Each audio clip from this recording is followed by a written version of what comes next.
Hello students, in today's class we are going to learn 5th standard English lesson number 7 that is major Dhyanchand students. इसमें हम देखने वाले इसका question answer आपके digest का है।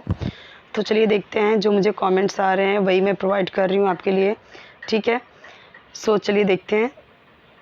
अगर आपको किसी भी चैप्टर का एक्सप्लेनेशन चाहिए, क्वेश्चन आंसर चाहिए, तो आप मुझे इसी तरह से कमेंट सेक्शन बताइए। पूरा डाइजेस्ट का आंसर है और आपके कमेंट्स की वजह से ये सारे मैं डाइजेस्ट के आंसर प्रोवाइड कर रही हूँ। चैनल सब्सक्राइब करना मत भूलिए, वीडियो को भी ज़रूर लाइक कर दीजिए और जब चैनल सब्सक्राइब करेंगे तो बेल आइकन का ऑप्शन आएगा, उसे ज़रूर क्लिक करना, ठीक है। जब उस पर क्लिक करेंगे तो 3 ऑप्शन आएगा। पहला ऑप्शन होता है ऑल का, ऑल पे क्लिक करना। इससे क्या होगा, जब भी आपके किसी सब्जेक्ट का नई वीडियो अपलोड होगा तो आपको उसका नोटिफिकेशन मिल जाएगा, आपको ढूंढने की ज़रूरत नहीं पड़ेगी, ठीक है।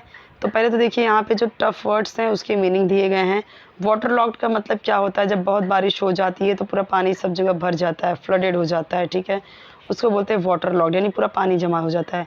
पोस्टपोन का मतलब क्या होता है, किसी इवेंट को, गेम को या किसी भी चीज़ को चेंज कर देना, उसके मतलब कि आज है तो पोस्टपोन कर दिया कल के लिए, 1 हफ्ते के लिए, ओके। और यहाँ पे देखिए अडॉप्टेड का मतलब क्या है, started to use a particular method, ठीक है, मेथड की कोई पर्टिकुलर स्टार्ट करना।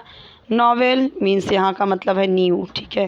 स्ट्रैटेजी का मतलब है प्लान करना किसी भी चीज़ को अचीव करने के लिए। अग्रेसिव मतलब बहुत ही एकदम से दृढ़ निश्चय के साथ, एकदम फोर्स के साथ, एकदम सक्सेस होने के लिए कुछ काम करना, अग्रेसिव।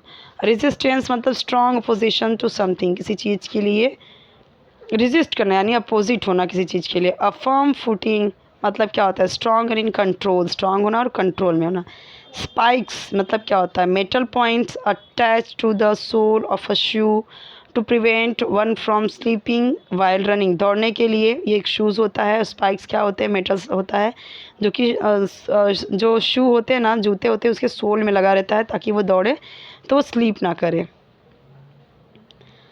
ड्रिबलिंग मीन्स क्या होता है कि मूविंग और pushing the ball this way and that with the foot और अ स्टिक।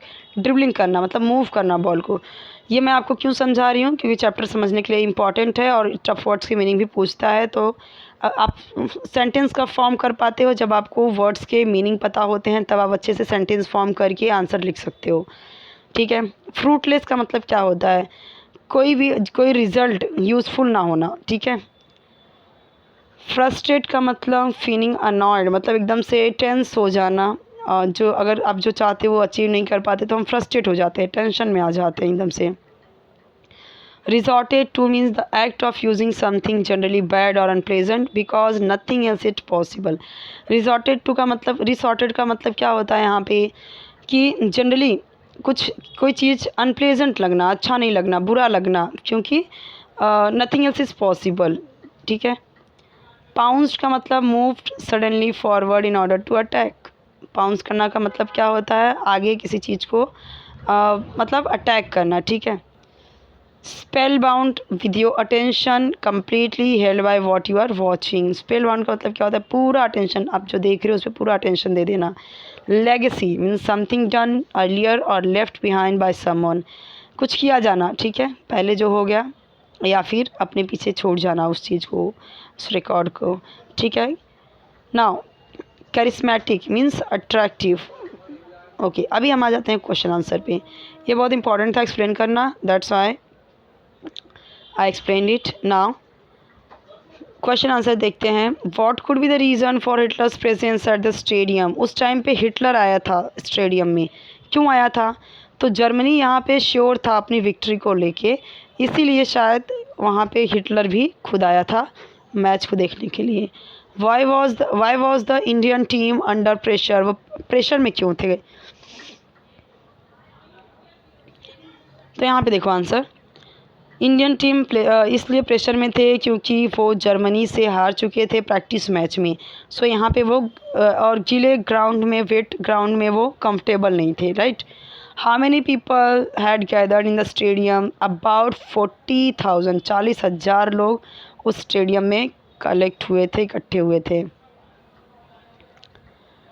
आंसर देखते हैं, डायरेक्टली दिया हुआ है वर्कबुक में आपको, जस्ट ये तो दिया रहेगा, ये जस्ट आपको आंसर लिखना रहेगा, ठीक है। वीडियो पॉज करके वर्कबुक में लिखते जाइए आप। Host of the 1936 Olympics games कौन था, जर्मनी ही था, राइट। रूलर ऑफ जर्मनी उस टाइम कौन था, हिटलर था, अभी हमने देखा।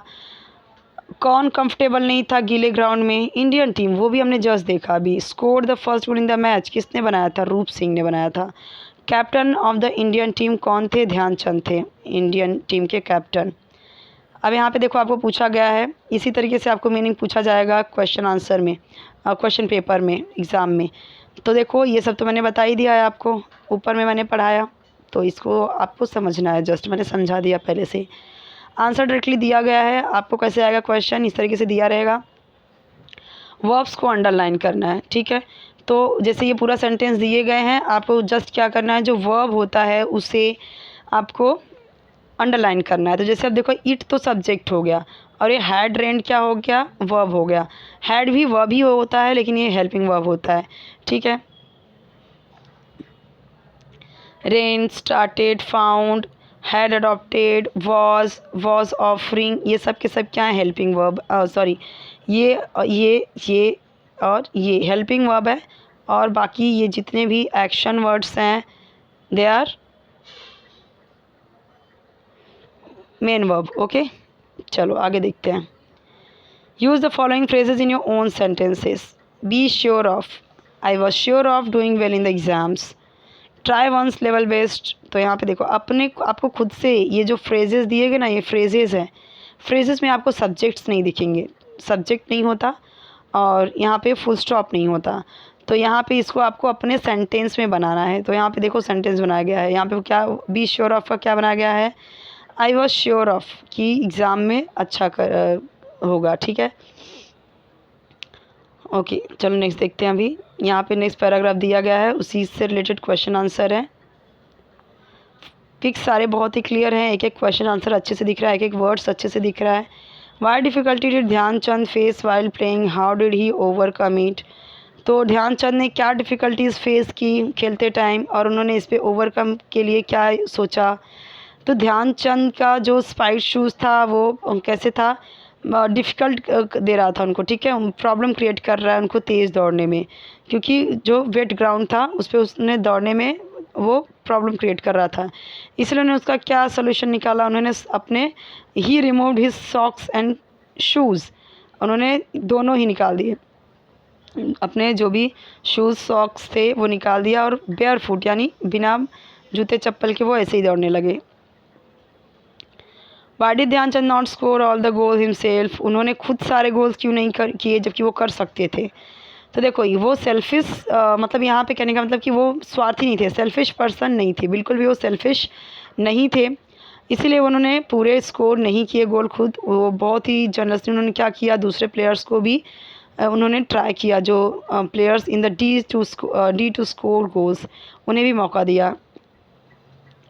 विच is our national sport, when is national sports day celebrated. तो देखो हॉकी हमारा नेशनल स्पोर्ट है, और नेशनल स्पोर्ट्स डे सेलिब्रेट किया जाता है 29 अगस्त को, और ये क्या होता है, इसी दिन मेजर ध्यानचंद का बर्थडे होता है, ओके। इसी दिन पे हम स्पोर्ट्स डे मनाते हैं। Name the following.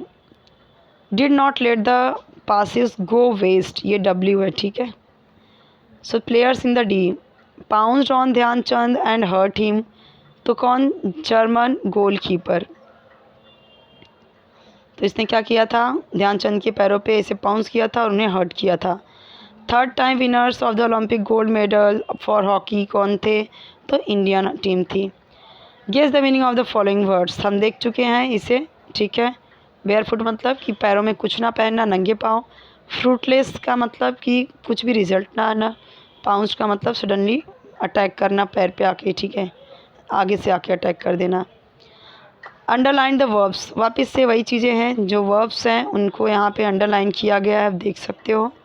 वर्ब आपके ये भी होंगे जो हेल्पिंग वर्ब होते हैं, वो भी वर्ब में ही आएंगे, और जो एक्शन वर्ड होते हैं वो तो है ही आपका, ठीक है। जैसे ये और ये और ये सब के सब क्या है? हेल्पिंग वर्ब हैं, ठीक है।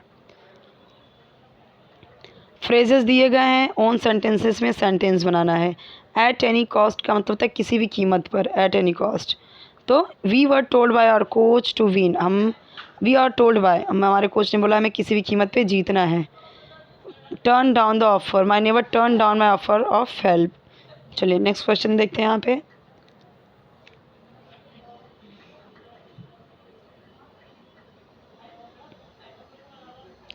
यहाँ पे सारे क्वेश्चंस ख़त्म होते हैं, जो भी थे आपके डाइजेस्ट मैंने आपको प्रोवाइड कर दिया है।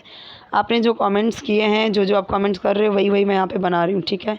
तो आपको आगे के कोई भी चैप्टर्स चाहिए या फिर कोई भी एक्सप्लेनेशन के भी चाहिए तो आप मुझे बताते जाइए, वो आपको मिलता जाएगा, ठीक है, ताकि आप अपने वर्कबुक कंप्लीट कर सको और आप एग्ज़ाम अच्छे से दे पाओ, ठीक है। एग्ज़ाम्स भी आने वाले हैं आपके, और कई सारे बच्चों के तो हो भी रहे हैं, किसी के होने वाले हैं। ओके।